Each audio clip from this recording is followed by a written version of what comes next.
Hello there, and welcome back to my social pathology video. This time, I would like to talk about Mr. Chester Turner, the serial killer, aka South Side Slayer. Following the advice of my secret mentor, Chris GTX, I think because lately Mr. Phil Chalmers did a live interview with Chester, and also there was a podcast YouTube site by another person. So because of that, Mr. Chester's kind of notoriety went up, and I received many requests to do the part two of Mr. Chester Turner. So I would like to do it, meeting your request. And as a social pathologist, I would like to go further down than other people. Okay? My name is Dr. Samurai, a professor specialized in social pathology and also active prison counselor for 20 years of experience, and also one time Nobel Peace Prize official honorable guest. And today I would like to answer the question that who is Mr. Chester Turner, the South Side Slayer? I would like to answer that. First of all, he allegedly killed 15 women, and prosecutors think Chester as being one of the most prolific serial killer in Los Angeles history. Mr. Turner is from South Central, infested by gangs, where there are also many motels and bars, and because of that, every night there are so many street guards standing in that poor neighborhood. Also, there are many drug addicts who smoke crack, cocaine, and so on. He is known to place the victim's body so that it shows sexy, to people who sees it. And he is known, allegedly, to have said to the judge, "I'll be back," like Terminator. Okay? I would like to move on briefly to Mr. Chester Turner's childhood backgrounds, which nobody, looks into. But it is where very important secrets of his later behavior develops. When Chester was 5 years old, their parents divorced, and his mother took him with her. And his mother was kind of a short-tempered and highly controlling. She, while she is working, ordered Chester to stay close home and controlled what he could eat when he was very little. And after his parents divorced and he went to see his biological father, he was already remarried. But that stepmother was very discriminatory against Chester. She loved her own kids with Chester's biological father, but she is allegedly didn't love as much Chester. And she was very clear that Chester never raised his hand against her own kids. Because of such childhood environment in which his father also used corporal punishment, he gradually lost control of himself, and he dropped out of high school at the age of 17 and started to molest kids and stuff. And also, at the same time, he started kids delivery part-time while he reached drugs and alcohol, and he started to sell crack cocaines in his neighborhood. Allegedly, he belonged to one of the Crips.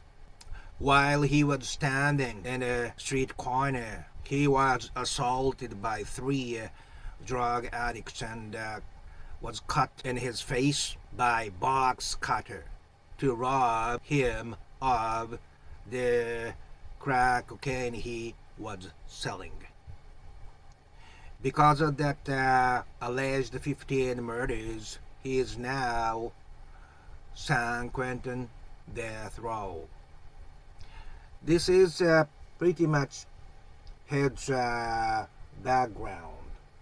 Okay, and now I would like to get into our actual communication. By the way, Mr. Phil Chalmers' live interview with Chester, to me, who met with him 2 or 3 times in person, I could tell he was excited. But unusual for serial killers, Chester is more like a person who doesn't lie as most of the others do. So he talks about facts, you know. So I think Mr. Phil was doing a pretty good job to draw what he was all about. But again, to me, I could tell he was excited to be on live, a broadcast. Okay, let's get back to my version of exchange with Mr. Chester. Okay, he goes like this. The South Central neighborhood he was from was filled with illegal immigrants and dropouts and street girls, and there were very dubious motels standing all over. Once those street girls got caught by police, they kind of snitched on who is the drug dealer in the neighborhood to be released by cop. In that neighborhood, the people who he saw was pretty much those who was high on drugs and gangs and street girls. South Central Los Angeles. And very impressive phrase he told me was, every day I went out, I did not know I could be back home that day. Every day was something like that. Living in South Central as black means every day is the survival. That's what he meant. I now believe he really jumped in some clique of Crips in the neighborhood. He goes like this. There was a day called Hood Day. All kinds of gang gathered together. The South Central was like a war zone,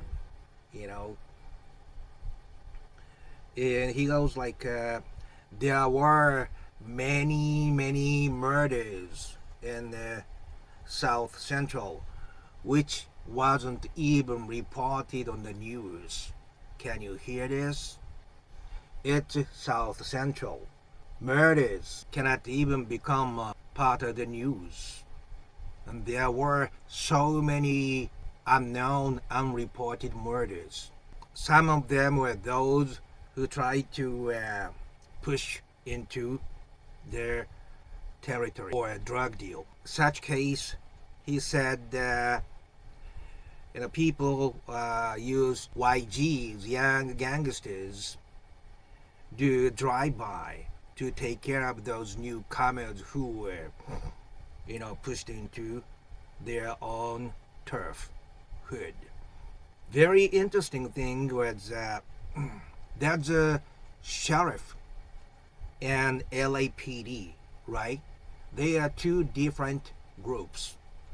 And he goes that Vermont and Manchester, the cross streets, that's the kind of a borderline that separate LAPD and sheriff.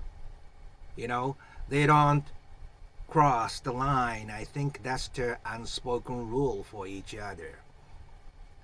And he goes, around the age 17 and on, he was selling drugs beside working for a Domino Pizza. Okay? Sheriff was more lenient, according to Chester. They didn't catch the ones with bit of weeds and crack and so on. Sheriff was focusing on those who had large amount of drugs, money, or guns, or those who didn't show up. However, LAPD caught everybody with small amount of cokes and so on. So they are of different nature. And Chester said he never brought, stories or things from the street into his own house. But he was never married, although he had this wife-in-law. He was jumped on by 3 drug addicts, and his, I think it was the right side, was slashed from here to here, which I saw. But I don't care that much about those appearance. I always try to see the inside of the person. That's my job and my character. But he was disciplined enough. So he never slept on the street, becoming too high on his own crack and stuff. What he emphasized was living as a black person in the South Central. They have to watch out other gang members, but also was always beaten by cops. He actually didn't go to juvie, and he said he was lucky because, like I said in another video, is a place where so many aggressive youngsters who want to prove themselves get together. So it's a highly dangerous place. They want to sell themselves to prison gangs to become a full member and stuff. So he said he was lucky. He didn't have to go to juvie, although he went very close to that. And he was placed in LA jail. He still remembers the CEOs established a closer relationship with the Mexicans, and they tried to push blacks into the corner. Sometimes put rival gangs in the same small yard to see them fight, and they bet on who's gonna win and stuff. I heard this from many other sources, so I think it is true. It is, after all, Los Angeles jail, one of the toughest, like Rikers Island, you know. And there was also many unknown deaths in the jail. Right now, as I said, he is in death row at the San Quentin State Prison. But because of the hunger strike, that reduced isolation limit to 5 years maximum. Because of that, so many bad inmates were released to other prisons. So San Quentin situation changed due to that. And San Quentin is one of the oldest, so water itself is not that clean. And he said he now uses inhaler, and he is suspecting that knowing that he did not have any trouble with his lung, the cause was the germ he inhaled when he took showers at the San Quentin. I'm not sure it is true or not, but he uses inhaler. But at the same time, and most recent letter exchange, he said he got the Moderna vaccine shot and he was okay. So even if you have a diabetes and lung problem like COPDs and asthma and things, that the corona vaccine Moderna seems to be okay, although one time they get very sick, loopy and stuff like that. That's at least what I heard from my prison friends, like Hadden Clark and Javi Karian. All of my friends I am in exchange with got a COVID-19, so I have to be very careful when I read their messages. I asked him what's the toughest thing, and he goes, he still loves his kids, and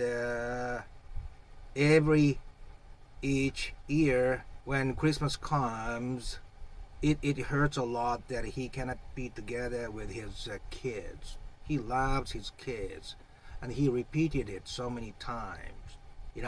This is the very important thing. It's not the psychopath that do all the serial murders. Psychopaths do not even have love to their own kids or pets. They never keep pets, usually. So, there's always a sadistic type and psychopathic type. He was sadistic type due to the corporal punishment and the tough treatment by mom and stepmoms. At the time he was 48 years old. He was kind of ironically proud of having 6 grandkids. He goes like, I am not the monster that the media broadcasted. In addition to being slashed by box cutter, he was shot by his cousin and also by other drug dealers, I recollect. And his body still holds a piece of the bullets around his lower back. So when it gets very cold, that piece of bullets becomes very cold, and he said it hurts a lot. When I went to see him in person, I still remember there were 3 lines on the pavement, after you pass through a security gate, and you follow one of those three lines, depending on whether you go to see someone in main lines or whether you go to see ones in the row. And the line that leads to the row is the longest, which I took. It's a very old prison, so there was a kind of secret, kind of back door kind of thing. They could see me from the CCD camera set above, and they open it, and there's another door right in front of me, but this closes, and I hand in my identification and that invitation letter from Chester himself. I hand it in, and I think there they put stamps, that you can see even in the darkness. And after that, they opened the second door, and right there are many prisoners, but death row inmates can only meet with their visitors in a cage. I think there were only 6 or 8 cages, real cages, like that holds lions and tigers. And I think it was my second time, and I go like, I know him, and hey, and what's up and stuff. And he was already in the cage. 2 cheeseburgers and Coca-Cola, all right. And he goes, yeah, thanks and things. And I put everything on the tray, like salt and peppers, and I warmed them up in the microwave oven, and some sweets and potato chips. And I go like, hey, you eat it while it is warm. We can eat only artificial meat here, in prison. So, I really appreciate this. And at the time, he was already in death row, right? But 4 other murders were discovered, and another death penalty was added to the first death penalty. So now he has 2 death penalties. I said this in part 1, but first thing he insisted was, I did not say I killed nobody, but I didn't kill everybody that they say I did. And I go, why you came to feel like killing a person? Direct question.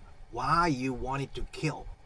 And he goes like, my house was a single parent home, and mom always complained and criticized and bitched over tiny things. And I was beaten the belt. Although I now understood it's because I did something wrong. Because of such trauma I received, little kid, he had some kind of a fear against women, aggressive women. I repeat, because of the, early childhood environment he was raised, he came to hold fear against women.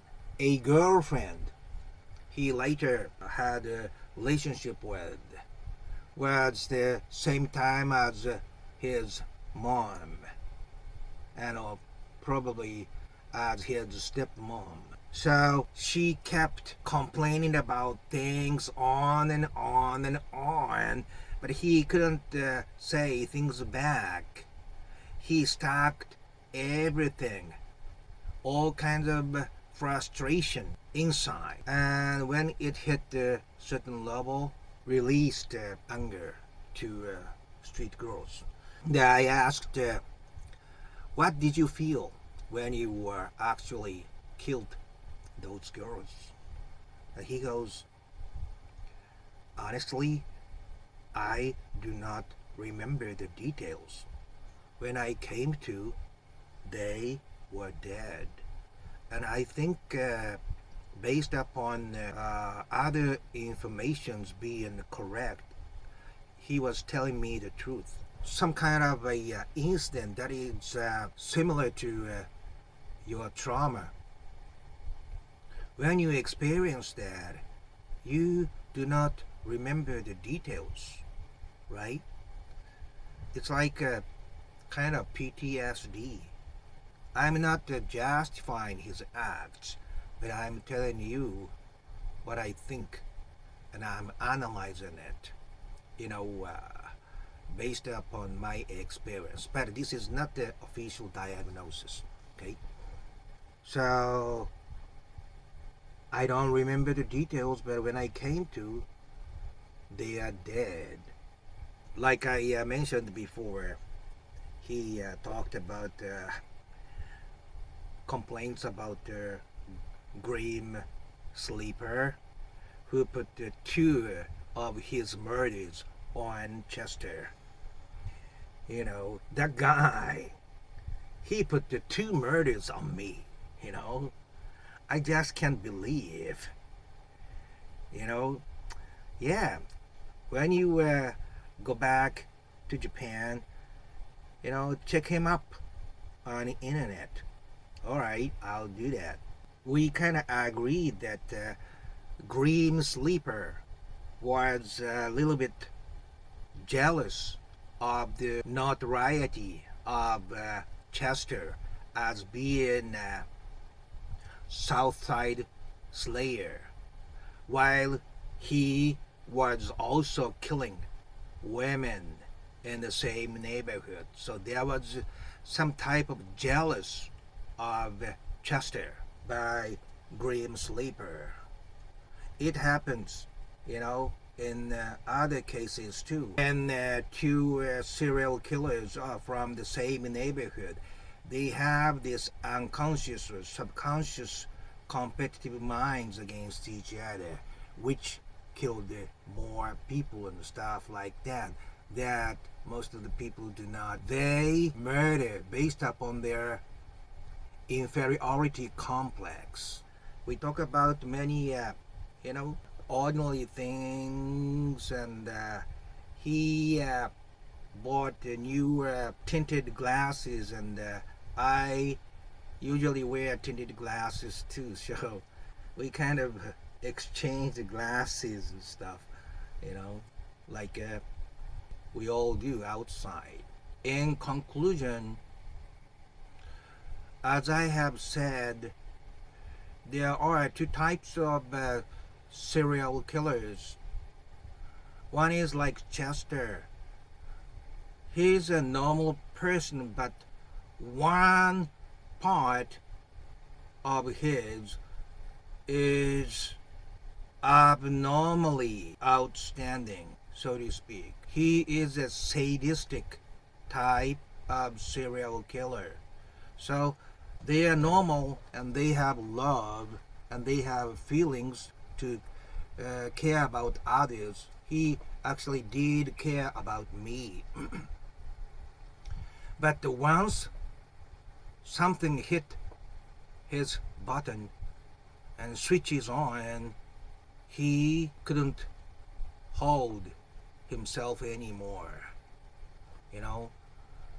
I guess that switch was the complaints and criticism by women that caused too much stress and frustrations in him. It's a sadistic type.